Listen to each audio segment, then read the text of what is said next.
What's this? What's going on? Who is that? This is weird. What in the world? This can't be right. This has got to be some type of a glitch. No. I'm trying to. What's going on, dude? This is kind of catchy though. Maybe we should just. This is nice. Just. Whoa. Okay. Hello. And, Hello. Welcome back to the Mid-Am podcast. We're your hosts. My name is Tyler Munns, and on the other side of the screen from me is my Nope, good friend. I'm leaving. Nope. Nathan Firmasu. And if you hadn't noticed, the intro music was a little different than it has been in the past. It's because we have an exciting announcement, and I have to say that Nathan was not privy to that part of what was happening. So That's his reaction is genuine, and then my reaction to his reaction is also genuine. Yeah. So this episode of the Mid-Am podcast is brought to you by our new sponsor, Adele Golf. We both have been fans of what Adele's done. I've worked with Adele a couple of times in the past couple of years, and I've always been very, very impressed with the people and their product. And so when we thought about trying to get into dialed in with our equipment, we reached out to the team at Adele and said, "Hey, is there any reason you'd want to partner with us?" And they were really stoked to do that. So we both have some irons and wedges coming, but I recently got fitted for the new Array putter, and it has already made a huge difference in my putting stats. It's engineered for adjustability and total putter customization. The Array putter line from Adele Golf takes the guesswork out of putting with 4 different head shapes, 4 interchangeable hosels, and the multiple alignment and weighting options. Now you can confidently roll it knowing that your aim, bias, and stroke type are accounted for. So you can learn more at adelgolf.com. That's EDELGOLF.com, because even one shot can change everything. And I got set up with the F3 head with the single bend hosel to get it face balanced. And then I did the T alignment, and man, I went from when they first had me do it, the fitting, which Nathan will be doing the fitting here pretty soon. Yes. I was aimed up just like my natural, the way my eye saw the putt. I was aiming 8 inches left of the center of the cup. By the time we were done, and all we did was change the hosel and change the alignment. And I went from 8 inches left to like a half inch right of center. And literally was, huge difference. So, that is aim bias. I mean, we mentioned it in the ad read, but in case you didn't know, that's aim biases. All of us see differently. And depending on where you're standing and how you stand over the ball, when you're looking down at a putt, sometimes what looks straight to you is not actually straight. So, that's what's cool about the Array line, is they have all these different options to set it up so what you see as straight actually matches with the putter. So the whole fitting took like 20 minutes. Super easy. So I highly recommend. And then the feel of the putters is awesome too. So far it's been 10 out of 10. But we'll dive into more of like the breakdown of our equipment a little bit later when we receive it. But yeah, we're super stoked to be part of the Adele team and have them on board as sponsor of the podcast. So big thank you to them, Adele. To bits. Again. It's me. So hey, I feel like I have to point out, I'm trying to be as quiet as possible because I'm currently in the spirit of America, Massachusetts, visiting some friends and family, and it's a little late here. But that is the mid-am life, man. Both just trying to figure out how we can slot it in. I played around, seems like 2 months ago. I think it was like a week ago. Haven't touched a golf club since, because I've been traveling for work, and now, traveling for leisure, but also still working a lot. And I know Nathan's been incredibly busy with work and family stuff. So it's just like, Nathan reminded me that, like, hey, dude, like, this is kind of what it is to be mid-am. It's just like, we're so on brand. Yeah, just trying to fit it in wherever we can. And so, it's, almost 1 a.m. here, and I'm just trying to be quiet so I don't wake I'm not going to wake anyone in the house up. And, Nathan was like, dude, I'm wrangling the kids right now. We got to push it back a little bit. It's just very funny. This is the Whisper episode. Sponsored by Yin Yang Twins. I'm tired. I wish I would have had that queued up. Hey, little mama. Hey, little mama. So I thought, it's been a minute since Nathan and I have had an opportunity to catch up. I know we both played a round of golf within the last couple of weeks. I can say, man. This month we've played golf. And so I thought we could kind of go through our scorecards and talk to each other. I know we both had pretty, I think, like, notable rounds. Definitely something worth talking about. Nathan, why don't, just because you played earlier than me, I'll let you, and you played a course that is more relevant. Sure. Go. I did some reconnaissance for our upcoming Oregon Mid-Am qualifier rounds. So I went to the OGA and played a round of golf there. It was my first posted round of the year, which is also kind of notable. And you know what? It wasn't all bad. There were some bright spots for sure. Let's see. So I'm trying to decide how I want to do this. Let's just go through. I'll just go front nine right now. So first couple holes right now, OGA, their range is closed. They've been doing a lot of improvements to the course with regards to drainage, and due to that, the range has been closed. So I went. It was cold. It didn't rain on me until maybe hole 17-ish, but it was cold, and they have a net to hit into, so I hit like a few balls, but then I was like, I'm gonna go play. So stepped up to the first tee, hit a pretty solid little drive. Been working on that, the little fairway finder, kind of a little smoothie, a little squeeze cut kind of thing, and hit a great one up the left side. There's a bunker over there, and I was just to the right of that, kind of in the first cut of rough. And from there, had about a $112 in. It's pretty wide open look, wedge in hand, second shot. Thought, cool, I'll just get a little 3/4 smoothie action, and yeeted it left of the green, and it plugged in some deep rough pass. Oh, it was pin high. I had the yardage at least, but it was ball below my feet, downhill lie, chipping downhill to greens that were surprisingly quick, and were in great shape. They rolled really well. The whole course, honestly, for as much rain as they'd had, I was very pleased with how enjoyable it was. It can be the antithesis of that in the Pacific Northwest during the winter. But yeah, no, didn't have any plug ball issues at all. So anyway, that's about all you need to know about that hole. Didn't get up and down, nothing special, but a very poor wedge from just over 100 yards out. Second hole, hit a great tee shot up the left or up the right hand side, just where I pictured it.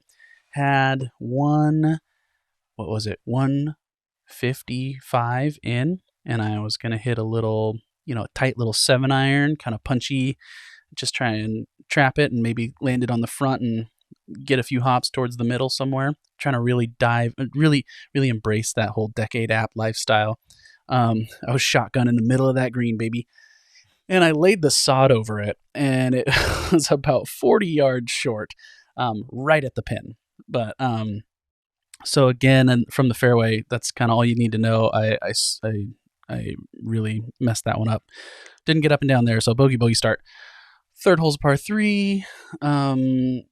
Hit another terrible iron shot. Fourth hole is a par 5. Hit a couple terrible iron shots, but still managed pars on both of those. Hole 5 is another par 5.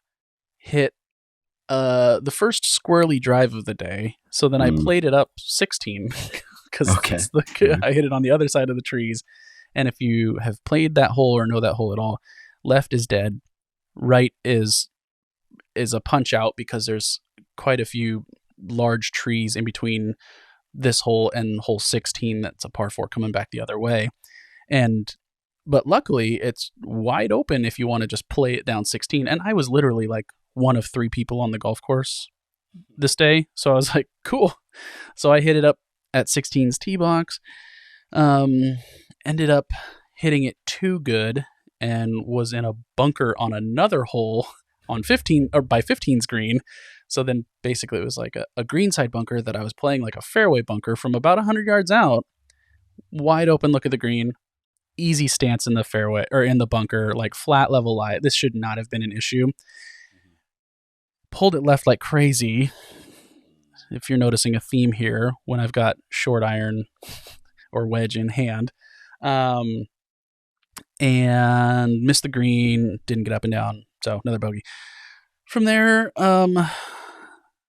things got a little sloppy, but the theme definitely through the front 9 was either I didn't get up and down or I did get up and down. And that either dictated par or bogey. And then there was one hole where I hit a real poor tee shot and ended up with a penalty stroke. So that was a double. And all told was a 42. So pretty rough front 9. Made the turn. This is where things got interesting. I noticed I was a little peckish. Okay. Walking off 9 green. And we've talked about this. We have. So I thought, self, you need to fuel your body. That's right. Your brain needs carbs. So I went up and I grabbed a good old Milky Way and I housed the thing. Like, had it done before I got down the steps from the pro shop, which is pretty... Inhaled it. I also got a Cliff Bar so I could feel good about myself, but I ate that later. Let me tell you what. Back 9, par, bogey, par, bogey, par. I had 1, 2, 3, 4, 5 legitimate inside of 15 feet birdie looks on the back 9. Lipped probably 3 of them. Also on the front 9, I didn't mention this, 0 greens in regulation. On the back 9, 6 greens in regulation. Sheesh. So it was quite a different story, all thanks to Milky Way. Please sponsor us. I will become the next Fat Perez. But Mars, we will take your money. Absolutely. Yeah, absolutely. So, or your Milky Ways. Yeah, either one. You could sponsor us with anything. I'm happy to be paid in chocolate. So, back 938. Solid play. Again, though, as I went back over the round, there were 3 more holes where I needed to get up and down. One of them I did not. So the iron play for sure, ball striking for sure was the weak point of the day. So keeping those kind of statistics or just kind of replaying the shots and kind of writing them down after the round has exposed a glaring issue, and I've thought and worked all winter on my driving because that's historically been my issue, and it really didn't get me in that much trouble. It was more often when I hit a good drive and had a look into the green, and I don't know if I just kind of like eased off too much, like, oh, okay, we're good,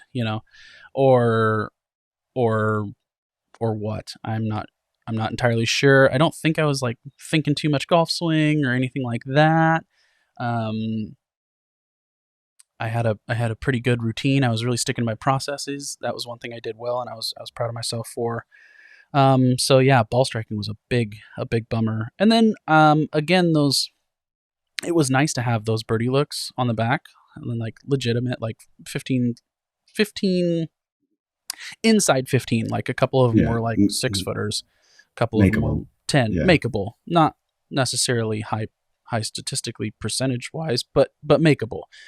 And I didn't make any of them. So on the one hand, it was like, cool, I had all these birdie looks, that's great. But also like, okay, I need to work on that range a bit more, which is the range that everybody says you should work on, like the 8 to 10 footers, and or maybe a little bit more in this case. So those were kind of my two big takeaways.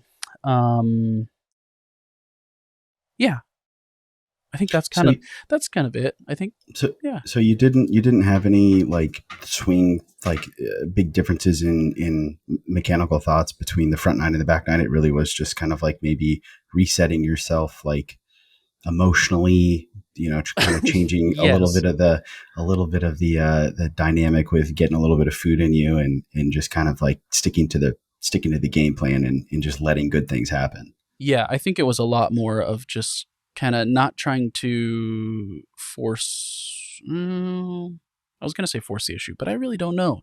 I didn't. I stuck with my routine, my technical thoughts all day long. It was just this like half swing, all I'm focusing on, which I spoke about on a previous episode. Like, this is what I'm working on, is just this half swing. This is all I want to feel.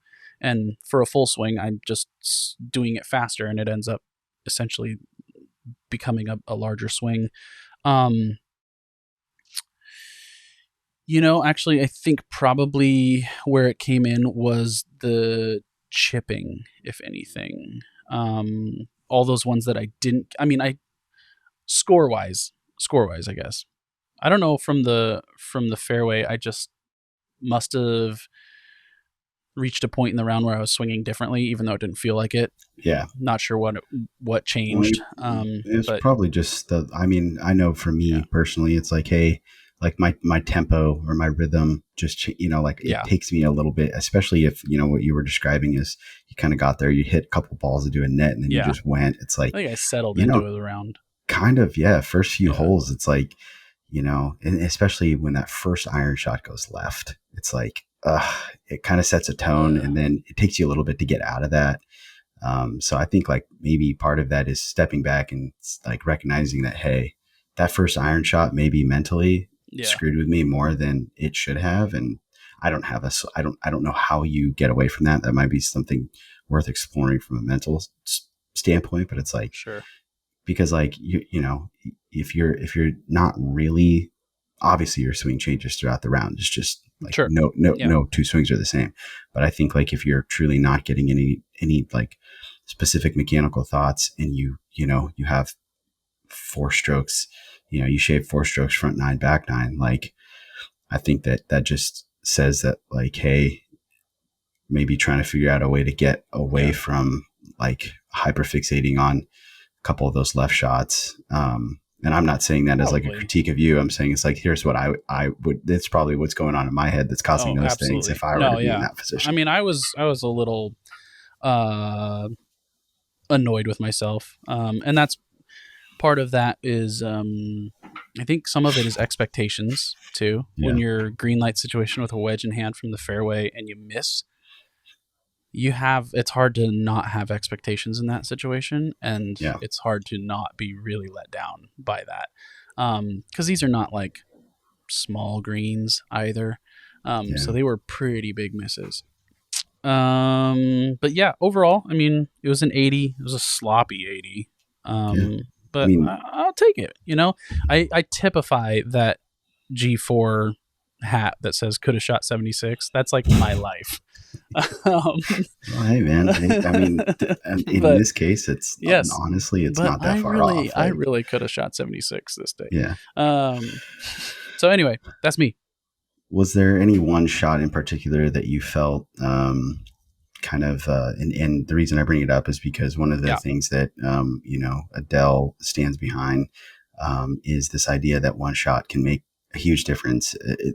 One shot can be the difference between a notable round and a round that, you either don't want to remember or is just really not going to stick with you.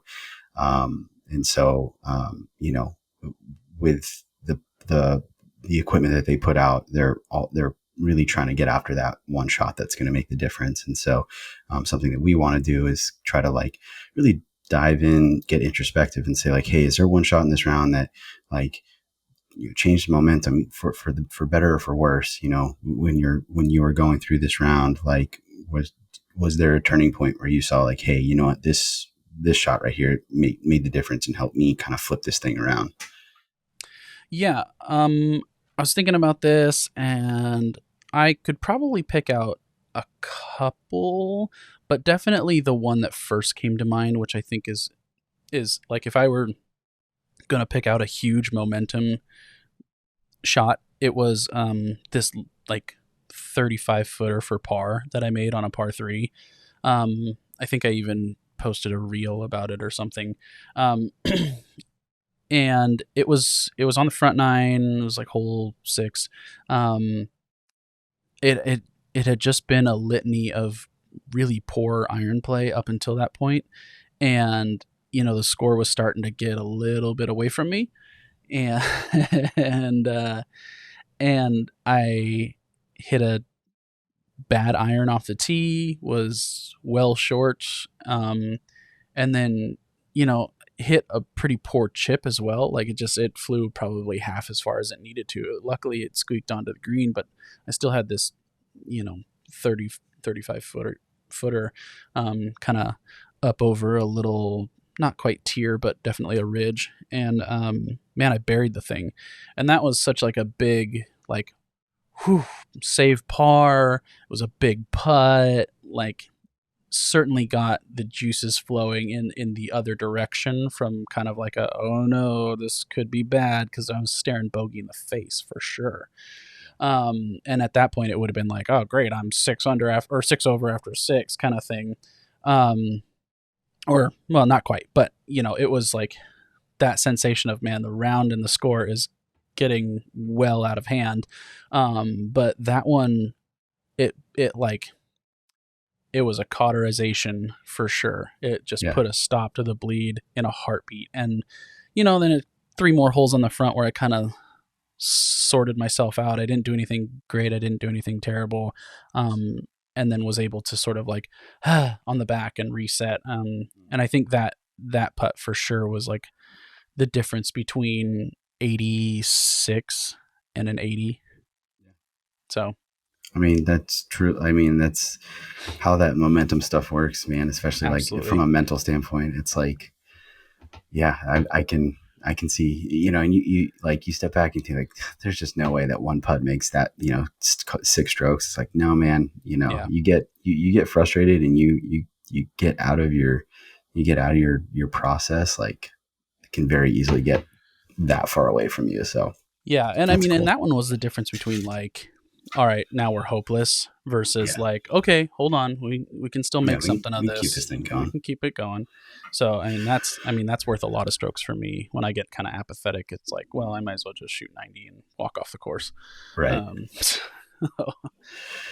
All right. Well, cool. Yeah. So I played. I knew I was going to be going on a work trip. And so I like snuck out on like Friday afternoon. I was like, I got to get out and play. It was nice. It was a really nice day. But the wind was blowing. So it was probably like kind of a constant 10 to 15 mile an hour wind. And then like, it was kind of gusting up to like 25, 30 miles an hour. So it was breezy. And so it was kind of one of those things. I got out. There's no driving range, or the driving range at Persimmon is like down the road. So you got to drive to it, hit balls, get back in your car, drive back up. So I was like, I don't have time for that. So I also hit a few balls into a net, got down on the first tee. Obviously it's a course I've played a bunch of times, so it's not quite the, apples to apples with your round, but, first hole I hit a pretty bad tee shot left, which it's kind of typical, especially if I haven't warmed up and hit any drives, but it's wet enough that it wasn't really a problem. So just kind of in the rough, kind of a blind shot into the green, hit a really pure iron shot, and like right on the line I intended to hit it on. I guess it went like right over the flag. So I had like a 15 footer for birdie, 20 footer or actually, no, never mind. I wrote it down. I had a 33 footer for birdie. And whatever, lagged it up there, made par. Next hole, 2 is a beast. It's a 567 yard par 5, but it plays uphill. So you got to add probably 10, 15 yards to that. And then it was dead into the wind the entire hole. So it's like, it's probably playing 600 yards and it's soft. And so I hit a great drive, but ended up in actually, no, you know what? I didn't hit a good drive. I hit a good drive like playing 9 a while back that I hold on to because I never hit a good drive on that hole. So I flared a drive outright and kind of had to just like punch one. And then I had to hit, or I punched one, and then I still had like probably 300 yards out for my third shot. So I hit my third shot to probably, like 70 yards, hit it up on the green, and it spun off the green because there's a false front, which was sweet. And so I chipped it up to 6 feet, and then I made the 6-footer, which was pretty sweet. It was a bad chip, but it was a good putt. Next hole, par 3, dead into the wind. I flared this ball so far right on the hillside. It was almost on the tee box of the next because the wind. I flared it a little bit, but it dead into the wind, 20 miles an hour. This thing just took off, spun, and just like went so far right. So I was in jail. It's like I have to get it over a hill that's probably 8 feet above my head, but there's tree branches. And so I'm like, in my mind, I was like, dude, I gotta just get away from here with no worse than double. Because like I am in jail. I hit a great little punchy chip thing that got it onto the green, but I was still like, I don't know, probably 45 feet away. But I 2-putted from 45 feet for bogey, which I felt was like stealing one. Nice. After my tee shot. Yeah, no kidding. Hit my tee shot on 4 to 10 feet, missed that putt, but easy par. Reached 5 and 2, which is par 5 and 2. Had a 25-footer left that I thought was going to be crazy fast. Left it 5 feet short, but I made the 5-foot birdie putt, so that was cool. Next hole, another par 5, back-to-back par 5. I hit a drive that put me behind a tree, so I had to punch out. And this is a theme of my round. So I was in jail, had to punch out, had 165 yards. That was probably playing about 190 yards. So I had to roast a 5. I hit the 5-iron as hard as I could, perfectly. Had a 21-foot birdie putt, missed it, but easy par. 7, I hit a really good iron shot to 12 feet. The problem is that it was above the hole. If you know anything about 7th green at Persimmon, is that the only, like, in order to protect the integrity of the game of golf itself, we should drone strike the 7th green at Persimmon and wipe it from the face of the earth, because it is awful. I hit a 12-foot putt and I saw it was above the hole. And I said, if you're ever in that position, either you make that putt or you have a 10-foot putt coming back. Yeah. I had a 10-foot putt coming back and I missed it. So I 3-putted from 12 feet, which was awesome. But then 8, I hit my approach shot on 8 after I hit a good drive, or a good, kind of a little iron shot out there to 15 feet, and I drained the putt. So it was really cool. 9, I hit a okay drive, and I hit almost a perfect iron shot over these trees, but it just caught the greenside bunker on the left because the pin was all the way on the left. And I've been working on my sand game quite a bit, my bunker game quite a bit. Almost jarred it, almost holed it out, but I hit it to like 8 inches. Yes. So easy par, 37, 1 over. 10 was I bogeyed after hitting a terrible tee shot behind a tree, had to punch out. 11 was an easy par. 12 was an easy par. 13, I was 185 yards from the green on a par 5, and I walked away with a 3-putt bogey. Oh no. Yeah, and so I was heated at that point. Yeah, very, very angry. Proceeded to block my tee shot on 14 into some trees. So I was dead. And in that moment, I should have calmed myself down and said, hey, you are now playing for bogey. I didn't do that. So to make a very long story short, I tripled. Oh, no. It's very cool. Without losing a ball, too, which is even more impressive. You know what? That takes skill.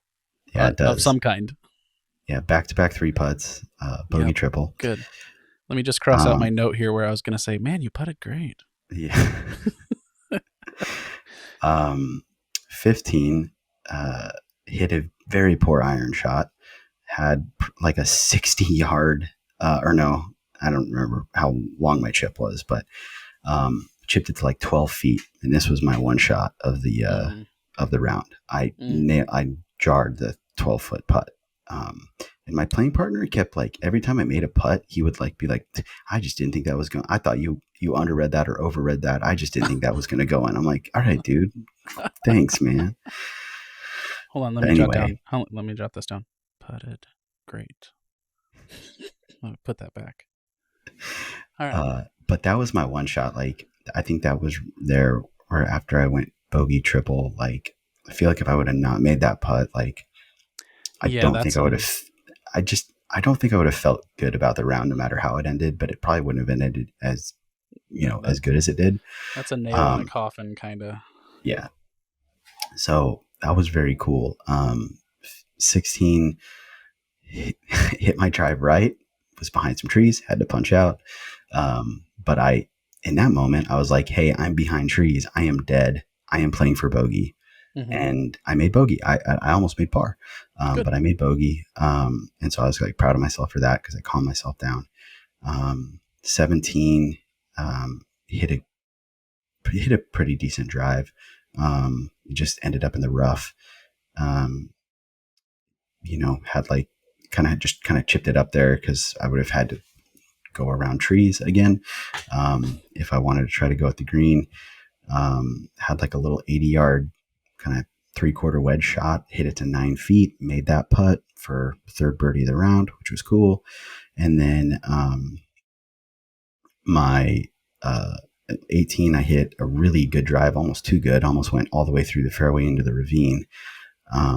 But I had like 95 yards. I hit it just to the center of the green. I didn't, because it was like another tucked pin on the left. And I was like, I'm just not really going to go after that. So I just hit like center of the green, had like a 25-footer. That I left 6 feet short.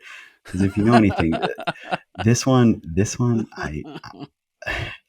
if you know anything about the greens at Persimmon, they're so undulated and knobby. And this green in particular is super, like, there's just all these little knobs and ridges everywhere. And so like I just kind of misjudged how things were going to feed down to the hole. But I made the 6-foot putt for par. And so like I lag putted very poorly, but I made a lot of those like 6 to 15 footers that I needed to make.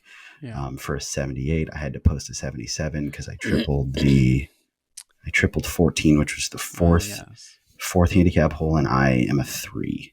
So I can only take the net double stuff. Yeah.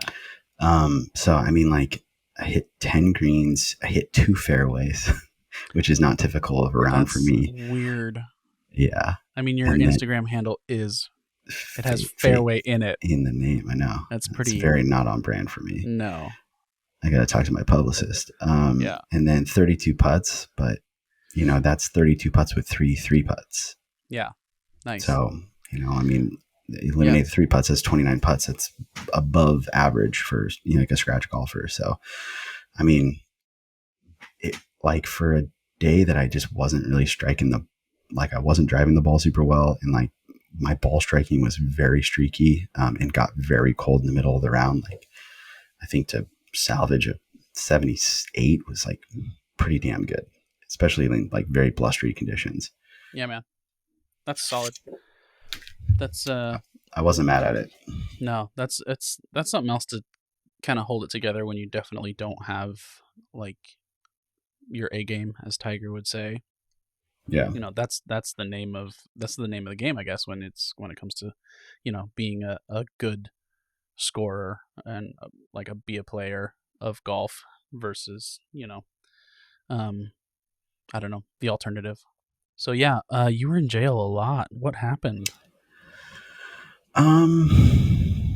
I have not really practiced driver, Mm. to be completely honest. It has been short game putting and like iron play. And so like, I think it was just very clear that like I need to, like you were saying, like find the fairway finder, kind of that drive that I know is going to end up within like with almost 100% certainty going to end up in that dispersion, Yeah. because I was so far outside my dispersion pretty much all day.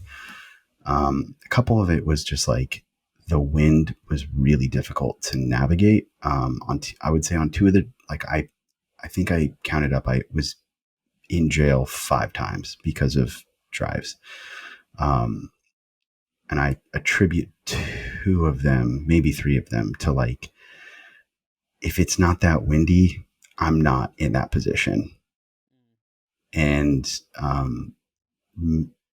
maybe like what I can learn from that is like, hey, just pay a little bit more attention to the lie, the conditions, like the external factors, and like maybe play a little bit more into that. Because like even on the greens, like I did it on the greens better than I did it on the tee. I like widened my stance on the green because like the wind was like pushing me around so much. Yeah. That I mean, like, that could have caused some of your 3 putts too, honestly.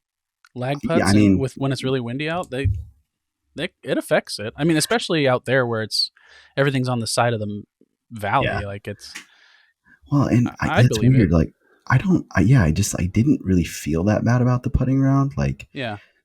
which normally, I'd look at three putts and feel bad about it. But like, I was like, I did make a lot of putts, and um, yeah, I don't know. It was weird. Yeah, maybe that's because it was like, it felt like it was harder than it looks on paper, just because it was like, just feeling like you could be stable over a putt was kind of difficult. Sure.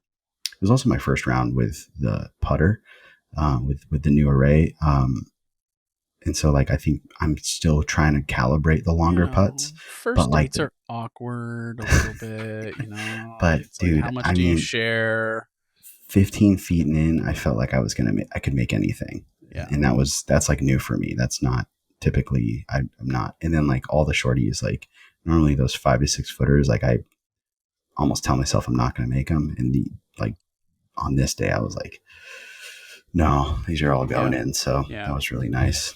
So it's like you made a couple of awkward statements, but also then like you were funny a couple times on the date, and so it's like, And I salvaged it. yes, salvaged. And yeah, we're Nice. going out again. Good. We're getting drinks. I'm glad to hear that. Well, Yes. cool. So it was, yeah, I mean, it was good. I definitely, know some of the stuff, I think I texted you. I was like, all I'm working on for the rest of when I get back later this week, like I'm driver, and then I'm just dialing in like my 80, 40 to like 100-yard wedge distances, and then just continuing to putt and chip. Like, yeah, because I taught myself, or I learned really on this Friday when I played, that like, I guess 2 Fridays ago, that like, even if I'm not striking the ball well, I can manage 10 greens, which is not this like relatively new for me. But B, like I can still shoot a decent score, um, you know, and like I can rely on other parts of my game to get it done. And so, that was encouraging. Yeah. So you said your one shot was the putt, right? Yeah, that putt on 15, like even though it was pretty late in the round, it just like it like I think I make a different decision on 16 after that drive. Yeah, that's fair. and maybe that drives even, maybe I'm angry and that drives even worse, because that drive on 16 was really it was one of the 2 or 3 that I attribute to wind. Yeah. I hit it on my line. It's just when it gets above the trees, you don't feel the wind as much, because there's a hill here and then there's trees to your left, and so you don't feel the wind as much. So once it gets above that trees, then the wind just took it. So like it wasn't that bad of a drive. It just ended up in a really bad spot. Mm-hmm. Now maybe if I try to swing out of my shoes because I'm mad, that ball is even farther right and I'm in worse trouble. But even so, if I have that same stance, but I'm heated, or at least I'm not a little bit more like in the zone, like maybe I make a dumb decision and put myself in an even worse spot, and now I'm just trying to scramble to save double. Yeah, momentum shifts down the stretch are definitely a pivotal thing. Well, very cool. We've got like 3 weeks until your qualifier.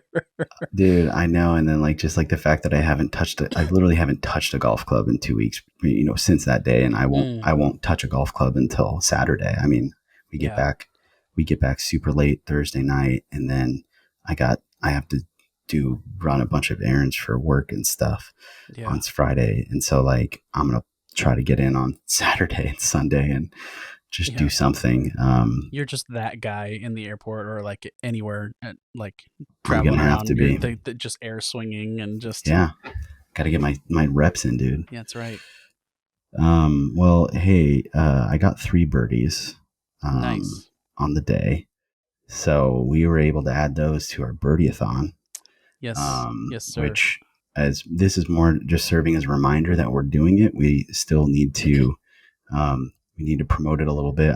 We want to post like a reel and stuff about it, and I still need to go in and do my pledge and whatnot. But this is just a reminder that Nathan and I are looking to be a little philanthropic this season, and so the way that we're going to do that is it's a birdie-a-thon, and so for every birdie that we make, you can pledge a certain amount of money, whatever that you want that to be.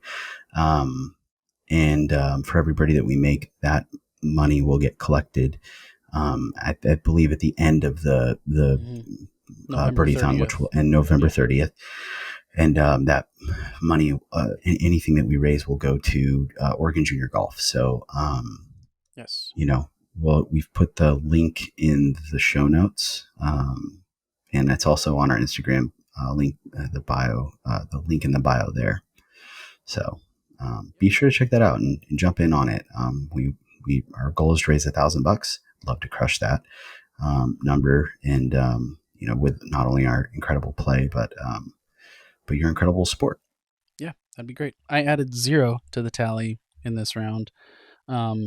And I even filmed myself missing 4 birdie putts because I was like, I'm gonna post a story or whatever for every single birdie putt I make this season. Filmed them all and burnt every single one. I think it got kind of old, but I kept having to look to the camera and just be like, "Sorry, kids."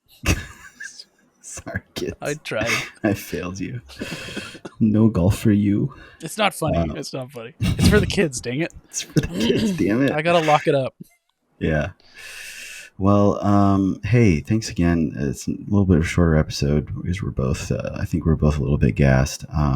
But thanks again to the sponsor of our podcast, Adele Golf. You can find us on Instagram at MidAm Podcast. You can find me personally at Fade and Fairway. You can find Nathan at nathan.furamasu and at Thistle Leather Goods. I'll put all those links in the show notes as well, just so you can easily navigate to them to follow both of us along. Well, that's primarily where we kind of post kind of day to day. And as we get closer, I know I'm going to be turning up the practice mode and just trying to, get as dialed as I can. So that's kind of where you'll see both of us posting. And then if you like what you're listening to, which we hope you do, if you've made it this far into not only the second season and just this episode in general, please subscribe. Please rate the podcast. Give us 5 stars. And if you could also leave us a review, I'd appreciate it. I have some plans to give away some cool stuff to folks who leave us reviews. So please do that, and you may have an opportunity to win some cool stuff here in the near future. So that's pretty much it. Thanks everyone again for tuning in, and we will talk to you next week. Bye.